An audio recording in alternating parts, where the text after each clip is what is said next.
வணக்கம். இந்திய நேரப்படி காலை 7 மணி செய்திகள். முதலில் ஜெம் முதன்மை நிகழ்வுகளை காணலாம். 100 கோடி தடுப்பூசிகளை செலுத்திய பிறகும் தடுப்பூசி மேல் சந்தேகம் கொள்ளக்கூடாது. சுகாதாரத்துறை செயலாளர் ராதாகிருஷ்ணன் அறிவுரை. கட்டுமான பொருட்களை அத்தியாவசிய பொருட்களின் பட்டியலில் சேர்க்க வேண்டும். எதிர்க்கட்சித் தலைவர் எடப்பாடி பழனிசாமி வலியுறுத்தல். நவம்பர் 1ஆம் தேதி தமிழர் இறையாண்மை நாளாக கொண்டாட வேண்டும். விடுதலை சிறுத்தைகள் கட்சி தலைவர் தொல் திருமாவளவன் வலியுறுத்தல். வளிமண்டல மேலடுக்கு சுழற்சி காரணமாக 5 நாட்களுக்கு கனமழை பெய்ய வாய்ப்பு. சென்னை வானிலை மையம் தகவல். இனி விரிவான நிகழ்வுகளை காணலாம். 100 கோடி தடுப்பூசிகளை செலுத்திய பிறகும் தடுப்பூசி மேல் சந்தேகம் கொள்ளக்கூடாது என சுகாதாரத்துறை செயலாளர் ராதாகிருஷ்ணன் தெரிவித்தார். சென்னை சோழிங்கநல்லூர் அடுத்த பெருங்குடியில் உள்ள ஜெம் மருத்துவமனையில் பெருங்குடல் குறித்தான 3 நாள் பயிற்சி வகுப்பு நடைபெற்று வருகிறது. சென்னை ஜெம் மருத்துவமனையும் இந்திய குடல் நோய் மருத்துவர்கள் சங்கமும் இணைந்து நடத்தும் இந்த பயிற்சி வகுப்பில் சுமார் 200 அறுவை சிகிச்சை நிபுணர்கள் கலந்து கொண்டுள்ளனர். இந்நிகழ்ச்சியில் சுகாதாரத்துறை செயலாளர் ராதாகிருஷ்ணன் சிறப்பு விருந்தினராக கலந்து கொண்டு துவக்கி வைத்தார். செய்தியாளர்களிடம் பேசிய சுகாதாரத்துறை செயலாளர் ராதாகிருஷ்ணன், இந்திய அளவில் இதுவரை 100 கோடி தடுப்பூசிகளும் தமிழகத்தில் 5 கோடிக்கும் மேலாக தடுப்பூசிகள் போடப்பட்டுள்ளன. இருப்பினும் தடுப்பூசிகள் பற்றி தேவையற்ற வதந்திகளை நம்ப வேண்டாம் என கேட்டுக்கொண்டார். நான் சொல்கிறது எல்லாருக்கும் நான் ரிக்வெஸ்ட் பண்ணுறது என்னன்னாக்க, நம்ம நிறைய ஒரு ஆராய்ச்சி, மருத்துவ ஆராய்ச்சின்னா பல பியர் ரிவ்யூ பண்ணி அதெல்லாம் அனலைஸ் பண்ணி தான் ரிசர்ச்சை வெளியிடுவாங்க. இப்போ தற்போது கோவிடை பொறுத்த வரைக்கும் திடம்னு பப்ளிக் ஒரு கருத்துக்களின் அடிப்படையில் அதை ஒரு ஸ்ப்ரெட் பண்ணிடுறாங்க. அதே நேரத்தில் ஒரு தடுப்பூசிக்கு தடுப்பூசி செலுத்தினால் எந்த ஒரு பக்க விளைவும் இருக்காதுன்னு நம்ம சொல்ல முடியாது. நான் சொல்ல தடுப்பூசி மிகவும் பாதுகாப்பானது. நமக்கு தடுப்பூசி செலுத்தினால் நம்ம எல்லாரையும் நம்ம காப்பாற்ற முடியும். ஏனென்றால் இன்னைக்கு தடுப்பூசி முதல் தவணை தடுப்பூசி செலுத்திக்காதவர்கள் 1.8 கோடி, 2ஆம் தவணை தவறிய மிஸ் ஆனவங்க 57 கோடி. இது அங்கங்கே மாறும். ஸோ இந்த மாதிரி ஏதாவது ஒரு கருத்து வரும்பொழுது என்ன ஆகுதுன்னா, நமக்கு இப்போ வராதவங்க இன்னும் தேவையற்ற தயக்கம் காட்டுறாங்க. நம்ம மிகவும் கஷ்டப்பட்டு 2 லட்சத்துக்கு மேற்பட்ட இந்த மெகா கேம்ப்லாம் இன்வால்வ் பண்ண சாதாரண 30,000க்கு மேற்பட்டோர் பணி செய்து வராங்க. தடுப்பூசி நம்ம சின்ன குழந்தையிலே நான் ரொம்ப சிம்பிளாக சொல்கிறேங்க, 11 வகையான தடுப்பூசிகள் குழந்தைகளுக்கு செலுத்துகிறோம்.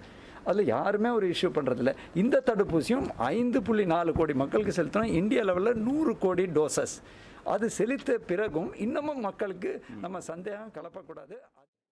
திமுகவின் தேர்தல் அறிக்கையில் கூறியவாறு முக்கியமான கட்டுமான பொருட்களை அத்தியாவசிய பொருட்களின் பட்டியலில் சேர்த்திடுமாறு சட்டமன்ற எதிர்க்கட்சித் தலைவர் எடப்பாடி பழனிசாமி வலியுறுத்தியுள்ளார்.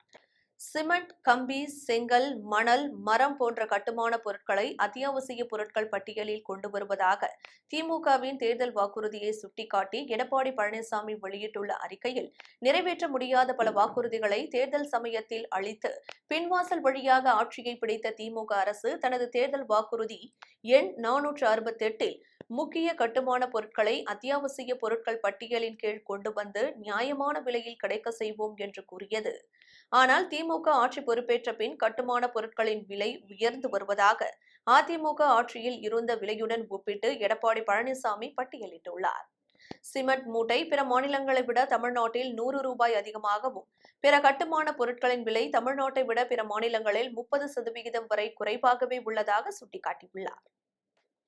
நவம்பர் 1ஆம் தேதியை தமிழர் இறையாண்மை நாளாக கொண்டாடவும் தமிழ்நாட்டிற்கு தனிக்கொடி அறிவிக்க வேண்டும் என்றும் விடுதலை சிறுத்தைகள் கட்சித் தலைவர் தொல் திருமாவளவன் தெரிவித்தார்.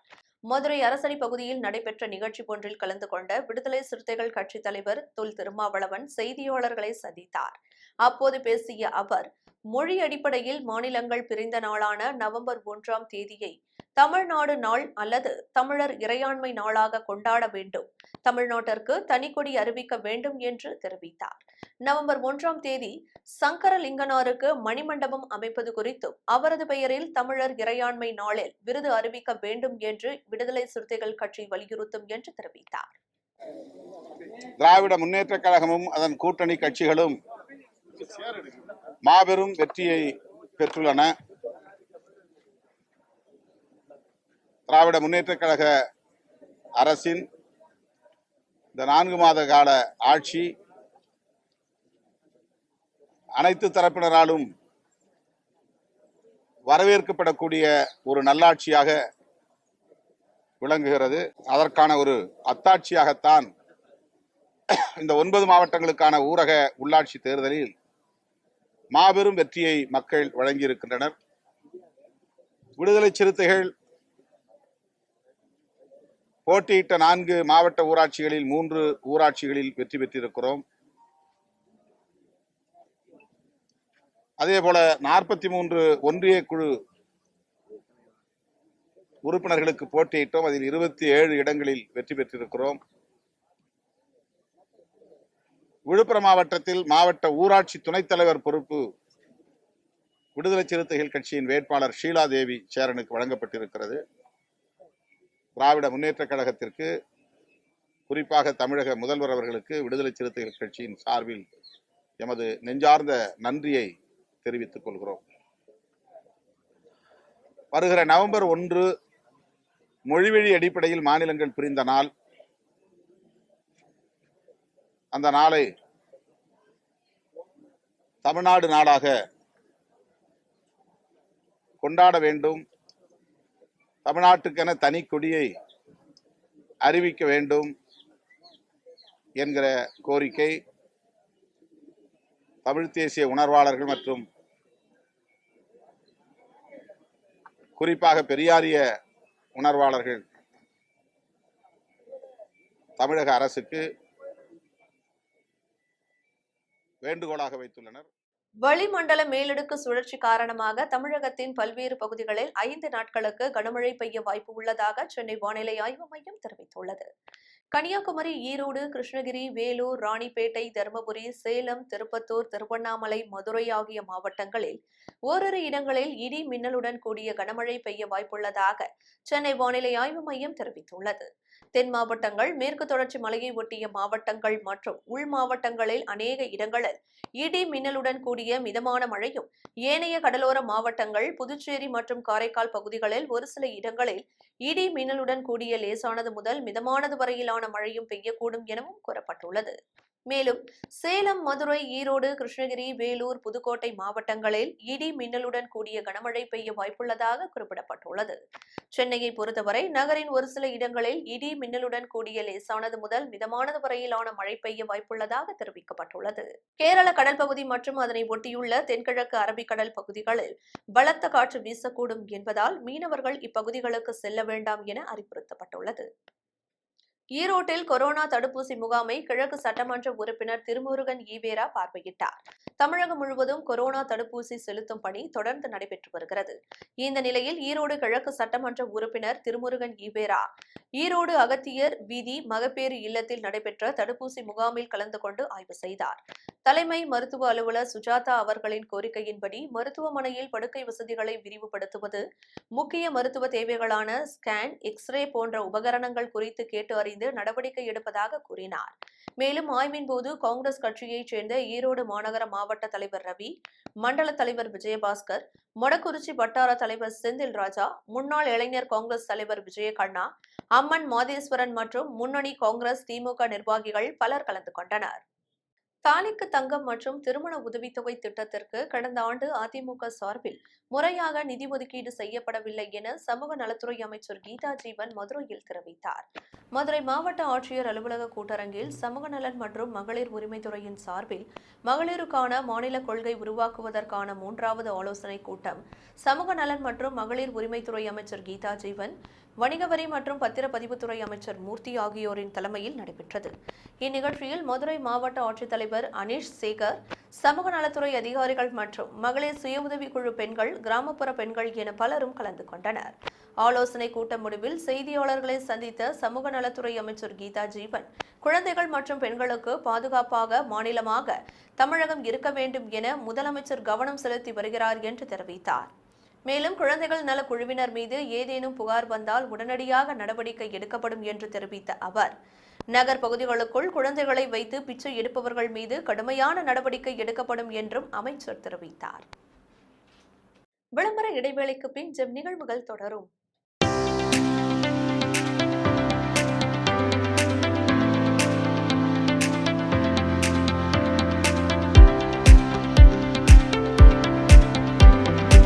Akshaya catering service. உயர்தரமான முறையில் சமையல் செய்து மக்களின் நன்மதிப்பையும் பெயர் ஆதரவையும் பெற்று வரும் அக்ஷயா கேட்டரிங் சர்வீஸ். திருமணம், சீமந்தம், கிரகப்பிரவேசம், மஞ்சள் நீராட்டு விழா, பிறந்தநாள் விழா, காதணி விழா போன்ற உங்கள் இல்லத்தில் நடைபெறும் அனைத்து சுப நிகழ்ச்சிகளுக்கும் சுவையான முறையில் டிஃபன் மற்றும் சாப்பாடு வகைகள் நியாயமான விலையில் உங்கள் உறவினர்கள் மற்றும் நண்பர்கள் பாராட்டும் வகையில் தயார் செய்து உங்கள் இல்லத்திற்கு வந்து சர்வீஸ் செய்து தருகிறோம். உங்கள் ஆதரவை நாடும் அக்ஷயா கேட்டரிங் சர்வீஸ்.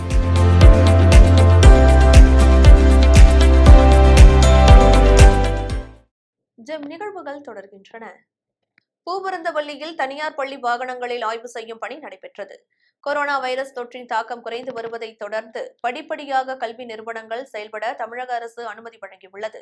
அதன்படி வருகிற 1ஆம் தேதி முதல் 1ஆம் வகுப்பு முதல் 8ஆம் வகுப்பு வரை பள்ளிகள் திறக்கப்படுவதாக அறிவிக்கப்பட்டு பின்னர் பள்ளிகள் திறக்கப்படாது என அறிவிக்கப்பட்டுள்ளது. இருப்பினும் இதற்கான ஆயத்த பணிகளை செய்யும்படி கல்வித்துறை பள்ளிகளுக்கு அறிவுரை வழங்கியுள்ளது. இதன் தொடர்ச்சியாக பள்ளி வாகனங்களை தயார் நிலையில் வைத்திருக்கவும், அந்த வாகனங்களை இயக்குவதற்கான தகுதி சான்றிதழை புதுப்பித்து பெறுவதற்காக வாகனங்களை அதிகாரிகள் ஆய்வுக்கு உட்படுத்தவும் அறிவுறுத்தப்பட்டுள்ளது. அதன்படி பூவிருந்தவல்லி, ஆவடி, திருவேற்காடு உள்ளிட்ட சுற்று வட்டாரங்களில் பள்ளி வாகனங்கள் மொத்தம் 293 உள்ளன. இதில் முதற்கட்டமாக 125 வாகனங்கள் திருவேற்காடு காடுவெட்டி அருகே உள்ள மைதானத்திற்கு கொண்டு வரப்பட்டது. இந்த வாகனங்களை பூவிருந்தவல்லி ஆர்டிஓ ஸ்ரீதர், வருவாய் கோட்டாட்சியர் ரமேஷ் ஆகியோர் ஆய்வு செய்தனர். ஆய்வின் போது மோட்டார் வாகன ஆய்வாளர்கள் காவேரி, சுரேஷ்குமார் மற்றும் அலுவலர்கள் பங்கேற்றனர். மேலும் வாகனங்களில் தீ விபத்து ஏற்பட்டால் தீயை அணைப்பது மற்றும் பரவாமல் தடுப்பது, விபத்தில் சிக்கியவர்களை காப்பாற்றுவது குறித்து பள்ளி வாகன ஓட்டுநர்களுக்கு தீயணைப்பு துறையினர், தீயணைப்பு அலுவலர்கள் அருள் செல்வன் செயல் விளக்கம் அளித்தார்.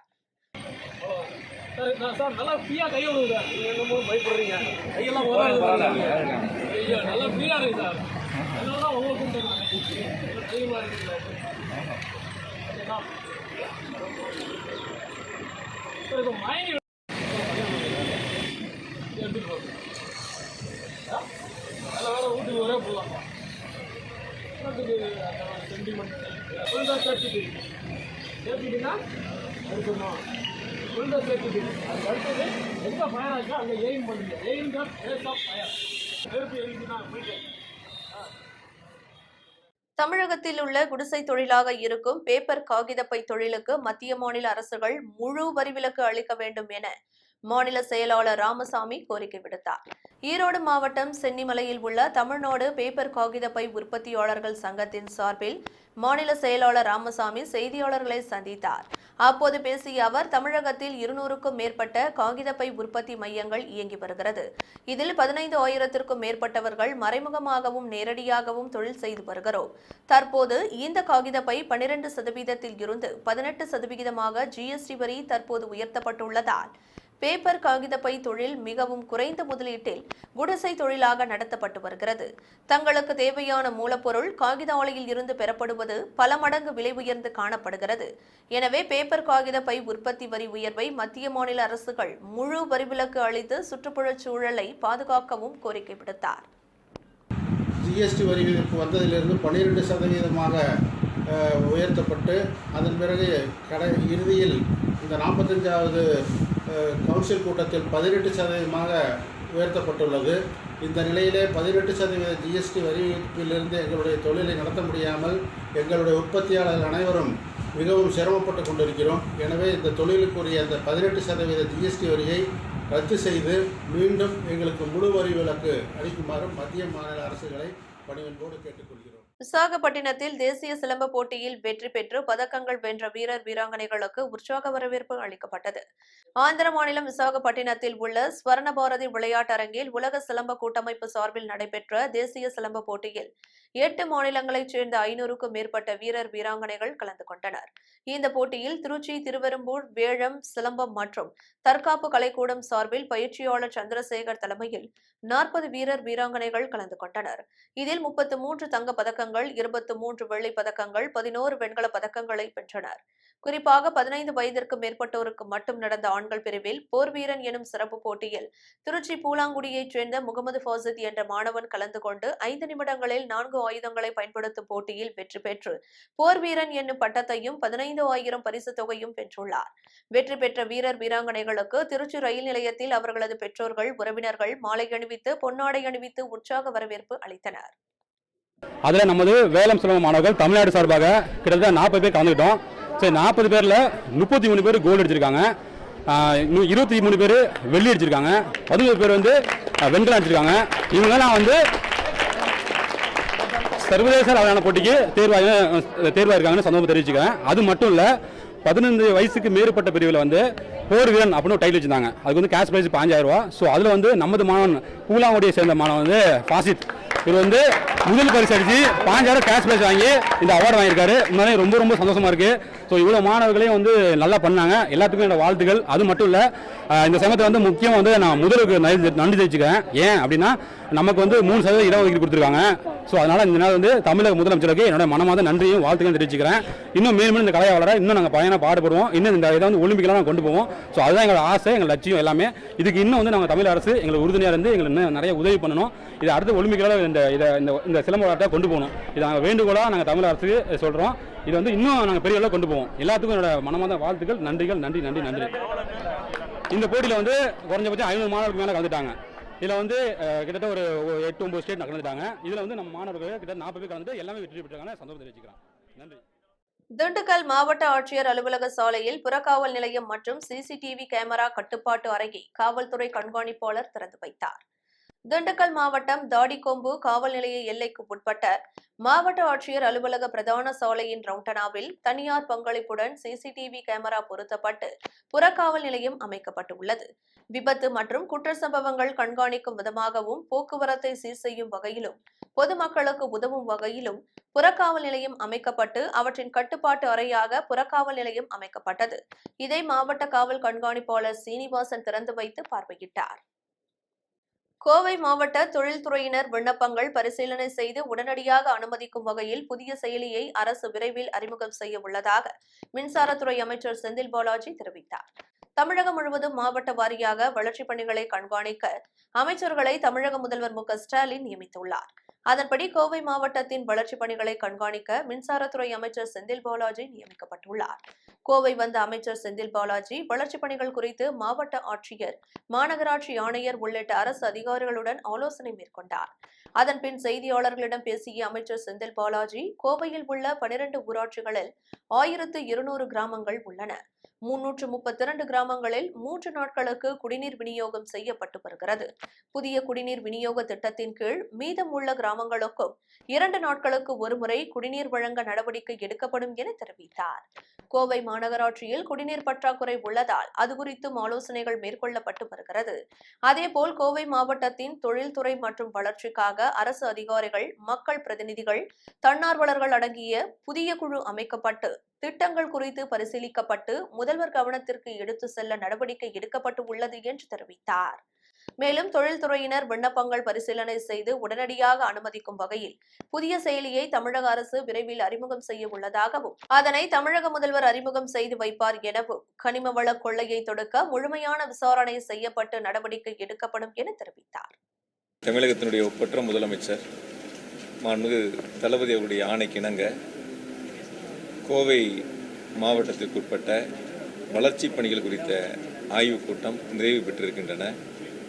குறிப்பாக 2018, 19, 19-20 எடுத்துக்கொள்ளப்பட்ட பணிகள், முடிக்க வேண்டிய பணிகள் மாண்பு முதலமைச்சர் அவருடைய வழிகாட்டுதலின்படி 2021-22 ஆண்டுக்கு துறைகள் வாரியாக வழங்கப்பட்ட திட்டங்கள், விரைவாக அதை செயல்படுத்துவதற்கான ஏற்பாடுகள் குறித்த விரிவான ஆய்வுக் கூட்டமாக நடைபெற்றிருக்கின்றன. கோவை மாவட்டத்தை பொறுத்தவரை அடுத்த 5 ஆண்டுகளுக்கான தொலைநோக்கு பார்வையோடு திட்டப்பணிகளை வகுத்திட வேண்டும் என்று இந்த ஆய்வுக் கூட்டத்திலே ஆலோசிக்கப்பட்டிருக்கின்றன. இந்த ஆண்டில் என்னென்ன பணிகள் எடுத்துக்கொள்ளப்பட வேண்டும், அடுத்த ஆண்டு என்னென்ன பணிகள் என 5 ஆண்டுகளுக்கு எடுத்துக்கொள்ளப்பட வேண்டிய பணிகளை ஆண்டு வாரியாக பிரித்து அதற்கான பட்டியல் தயார் செய்வதற்கான நிலைகளில் ஆலோசிக்கப்பட்டிருக்கின்றன. அதே போல் கோவை மாவட்டத்தில் இருக்கக்கூடிய 12 ஊராட்சி ஒன்றியங்களில் 3 நாட்களுக்கு பழனியை மாவட்டமாக விரைவில் முதலமைச்சர் மு.க.ஸ்டாலின் அறிவிப்பார் என அமைச்சர் சக்கரபாணி தெரிவித்தார். திண்டுக்கல் மாவட்டம் பழனி அருகே தொப்பம்பட்டியில் வேளாண்மை மற்றும் உழவர் நலத்துறை சார்பில் மாநில விரிவாக்க திட்டங்களுக்கான உறுதுணை சீரமைப்பு திட்டத்தின் கீழ் உழவர் விழா நடைபெற்றது. உணவு மற்றும் உணவுப் பொருள் வழங்கல் அமைச்சர் சக்கரபாணி தலைமையில் நடைபெற்ற விழாவானது அட்மா திட்டத்தின் கீழ் ஆராய்ச்சி விரிவாக்கம், விவசாயிகள் ஒருங்கிணைப்பு வலுப்படுத்தும் வகையில் உழவர் விழா நடத்தப்பட்டது. இவ்விழாவில் விவசாயிகளுக்கு வேளாண்மை சார்ந்த புதிய தொழில்நுட்ப விளக்கங்களை வேளாண் தொழில்நுட்ப வல்லுநர்கள் மற்றும் உயர் அலுவலர்கள் வழங்கினர். இவ்விழாவில் ஏராளமான விவசாயிகள் கலந்து கொண்டு தங்களின் சந்தேகங்களை கேட்டறிந்து பயனடைந்தனர். வேளாண் துறை, கால்நடைத்துறை சார்பில் நடைபெற்ற கண்காட்சியை அமைச்சர் பார்வையிட்டு அறிவுரைகளை வழங்கினார். பின்னர் வேளாண் கருவிகள், இடுபொருட்களை 50% மானியத்தில் விவசாயிகளுக்கு வழங்கப்பட்டது. நீண்ட ஆண்டுகள் கோரிக்கையான வேளாண் துறைக்கு தனி பட்ஜெட்டை அறிவித்த முதல்வர் மு.க.ஸ்டாலினுக்கு கூட்டத்தில் நன்றி தெரிவிக்கப்பட்டது. பின்னர் செய்தியாளர்களை சந்தித்த உணவுத்துறை அமைச்சர் சக்கரபாணி பழனியை மாவட்டமாக விரைவில் முதலமைச்சர் மு.க.ஸ்டாலின் அறிவிப்பார் என்று தெரிவித்தார். இந்த நிதிநிலை அறிக்கையில், அதாவது கடந்த காலத்தில் நிதிநிலை அறிக்கை தான் தாக்கல் செய்வார்கள். ஆனால் மாண்பு முதலமைச்சர்கள் இந்த ஆண்டு உழவர்களுடைய நலனை காப்பாற்ற வேண்டும், பாதுகாக்க வேண்டும் என்பதற்காக இந்திய வரலாற்றிலே வேளாண்மைக்கு தனி பட்ஜெட், அதையும் வேளாண்மை உழவர் நலத்துறை அமைச்சகம் என்று பெயர் மாற்றம் செய்யப்பட்டு தனி நிதிநிலை அறிக்கையை தாக்கல் செய்திருக்கார். அதில் பல்வேறு துறைகளை இணைத்து, இந்த வேளாண்மை துறை மட்டுமல்ல, அதில் உணவுத்துறை, கூட்டுறவுத்துறை, மீன்வளம், கால்நடை, பால்வளம், அதே மாதிரி ஊரக வளர்ச்சித்துறை என்று பல்வேறு துறைகளை ஒருங்கிணைத்து இந்த துறைக்கு நிதி ஒதுக்க வேண்டும் என்று. மீண்டும் ஜெம் முதன்மை நிகழ்வுகள்.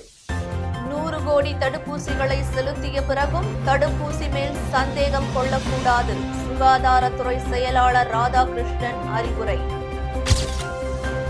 கட்டுமான பொருட்களை அத்தியாவசிய பொருட்களின் பட்டியலில் சேர்க்க வேண்டும். எதிர்க்கட்சித் தலைவர் எடப்பாடி பழனிசாமி வலியுறுத்தல். நவம்பர் 1ஆம் தேதி தமிழர் இறையாண்மை நாளாக கொண்டாட வேண்டும். விடுதலை சிறுத்தைகள் கட்சி தலைவர் தொல் திருமாவளவன் வலியுறுத்தல். வளிமண்டல மேலடுக்கு சுழற்சி காரணமாக 5 நாட்களுக்கு கனமழை பெய்ய வாய்ப்பு. சென்னை வானிலை மையம் தகவல். இத்துடன் ஜெம் நிகழ்வுகள் நிறைவடைகின்றன. மீண்டும் நிகழ்வுகளை காண இணைந்திருங்கள் ஜெம் தொலைக்காட்சியுடன். நன்றி, வணக்கம்.